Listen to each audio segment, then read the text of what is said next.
नमस्कार दोस्तों, मैं प्रियंका तिवारी। दोस्तों, सत्य घटना पर आधारित एक बहुत बड़ी हस्ती की कहानी सुनाने जा रही हूँ। इस कहानी के लास्ट तक बने रहिए, आपको पता चल जाएगा कि मैं किस हस्ती की कहानी सुना रही हूँ। महोदया, आप मेकअप नहीं करती? अध्यापिका सुश्री रानी सोयामोई कॉलेज के छात्रों से बातचीत करती हैं। उन्होंने कलाई घड़ी के अलावा कोई आभूषण नहीं पहना था। सबसे ज्यादा छात्रों को आश्चर्य हुआ कि उन्होंने फेस पाउडर का भी इस्तेमाल नहीं किया। भाषण अंग्रेजी में था। उन्होंने केवल 1 या 2 मिनट ही बोला था, लेकिन उनके शब्द दृढ़ और संकल्प से भरे थे। फिर बच्चों ने उनसे कुछ प्रश्न पूछे। प्रश्न, आपका नाम क्या है? मेरा नाम रानी है सोयामोई, मेरा पारिवारिक नाम है। मैं उड़ीसा की मूल निवासी हूँ। और कुछ पूछना है? दर्शकों में से एक दुबली पतली लड़की खड़ी हुई। पूछो बच्ची। महोदया, आप मेकअप क्यों नहीं करती? अध्यापक का चेहरा अचानक पीला पड़ गया। उनके पतले माथे पर पसीना आ गया। उनके चेहरे की मुस्कान फीकी पड़ गई। दर्शक अचानक चुप हो गया। उन्होंने टेबल पर रखी पानी की बोतल खोली और थोड़ा पानी पिया। फिर उसने धीरे से छात्र को बैठने का इशारा किया। फिर वह धीरे से बोलने लगी। तुमने एक परेशान करने वाला प्रश्न पूछा है। यह ऐसा प्रश्न है जिसका उत्तर एक शब्द में नहीं दिया जा सकता। मुझे उत्तर में तुम्हें अपनी जीवन कहानी सुनानी है। मुझे बताओ कि क्या तुम मेरी कहानी के लिए अपने कीमती 10 मिनट निकालने को तैयार हो? जी, तैयार है। मेरा जन्म उड़ीसा के एक आदिवासी इलाके में हुआ था। कलेक्टर ने रुककर दर्शकों की ओर देखा। मेरा जन्म कोडरमा जिले के आदिवासी इलाके में एक छोटी सी झोपड़ी में हुआ था, जो मीका खादानों से भरा हुआ था। मेरे पिता और माता खनिक थे।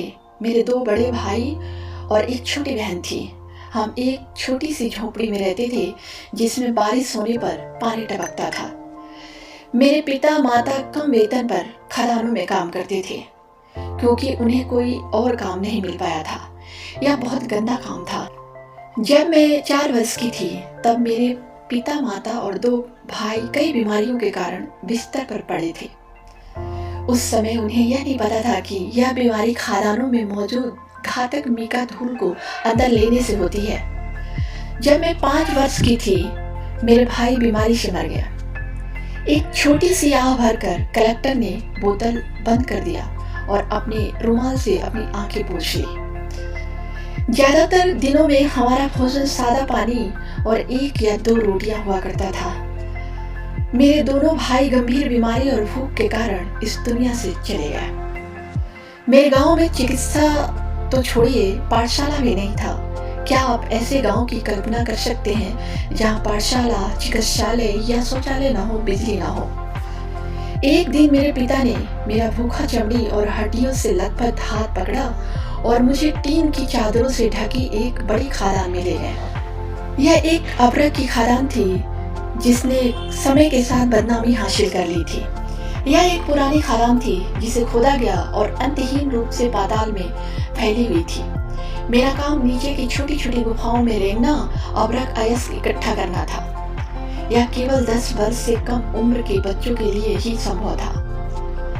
अपने जीवन में पहली बार मैंने पेट भर रोटियां खाई, लेकिन उस दिन मुझे उल्टी हो गई। जिस समय मुझे प्रथम श्रेणी में होना चाहिए था, मैं अंधेरे कमरों में अभ्रक इकट्ठा कर रही थी, जहां मैं जहरीली धूल में सांस ले रही थी। कभी कभार भूस्खलन में दुर्भाग्यपूर्ण बच्चों का मर जाना असामान्य नहीं था, और कभी कभी कुछ घातक बीमारियों से भी मर जाते थे। दिन में 8 घंटे काम करने के बाद आप कम से कम 1 बार के भोजन के लिए कमा पाते थे। मैं भूख और हर दिन जहरीली गैसों के सांस लेने के कारण दुबली और निर्जलित हो गई थी। 1 वर्ष बाद मेरी बहन भी खादान में काम करने लगी। जैसे ही वे पिता ठीक हुए, ऐसा समय आया कि मेरे पिता, माँ, बहन और मैं एक साथ काम करते थे और हम बिना भूख के रह सकते थे। लेकिन किस्मत ने हमें दूसरे रूप में परेशान करना शुरू कर दिया था।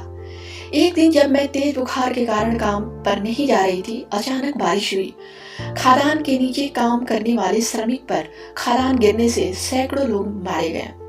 उनमें मेरे पिता, माता और बहन भी थे। रानी की दोनों आंखों से आंसू बहने लगे। दर्शकों में हर कोई सांस लेना भी भूल गया। कई लोगों की आंखें आंसुओं से भर गई। आपको याद रखना होगा कि मैं सिर्फ 6 वर्ष की थी। आखिरकार मैं सरकारी अगाती मंदिर पहुंची। वहां मेरी शिक्षा हुई। मैंने अपने गांव से ही अपनी पहली अक्षर पद्धति सीखी थी। आखिरकार यहाँ अध्यापक आपके सामने हैं। आप सोच रहे होंगे कि इसका और इस बात का क्या संबंध है कि मैं मेकअप का इस्तेमाल नहीं करती। उसने दर्शकों की तरफ देखते हुए कहा, अपनी शिक्षा के दौरान ही मुझे एहसास हुआ कि उन दिनों में रेंगते हुए मैं जो सारा अवरक इकट्ठा किया था उसका इस्तेमाल मेकअप उत्पादों में किया जा रहा था। अवरक पहला प्रकार का मोती जैसा सिलिकेट खनिज है। कई बड़ी कॉस्मेटिक कंपनियों द्वारा पेश किए जाने वाले खनिज मेकअप में आपकी त्वचा के लिए सबसे चमकीला रंग बहुरंगी अवरक से आता है, जिसे 20,000 छोटे बच्चे अपनी जान जोखिम में डालकर निकालते हैं। गुलाब की कोमलता उनके जले हुए सपनों, उनके बिखरते जीवन और चट्टानों के बीच कुचले गए उनके मांस और खून के साथ आपके गालों पर फैलती है। खदानों से बच्चों के हाथों से उठाए गए लाखों डॉलर के अवरक का इस्तेमाल आज भी किया जाता है हमारी सुंदरता बढ़ाने के लिए। अब आप ही बताइए, मैं अपने चेहरे पर मेकअप कैसे लगाऊं? मैं अपने भाइयों की याद में पेट भर के कैसे खाऊं जो भूख से मर गए? मैं अपनी माँ की याद में महंगे रेशमी कपड़े कैसे पहनूं जिन्होंने कभी फटे कपड़ों के बारे में सपनों में भी नहीं सोचा था। जब रानी चली गई तो पूरा दर्शक अनजाने में ही खड़ा हो गया। उनके होठों पर हल्की मुस्कान थी, आंखों में आंसू पूछे बिना उनका सिर ऊंचा था। उड़ीसा में अभी भी उच्चतम गुणवत्ता वाला अवरक खनन किया जाता है। 20,000 से अधिक छोटे बच्चे स्कूल जाने के बिना वहां काम करते हैं। वे मर जाते हैं, कुछ भूस्खलन में और कुछ बीमारी से। कई वर्ष बाद वह महिला भारत गणराज्य की पहली नागरिक बनी। महामहिम द्रौपदी मुर्मू भारत गणराज्य की राष्ट्रपति।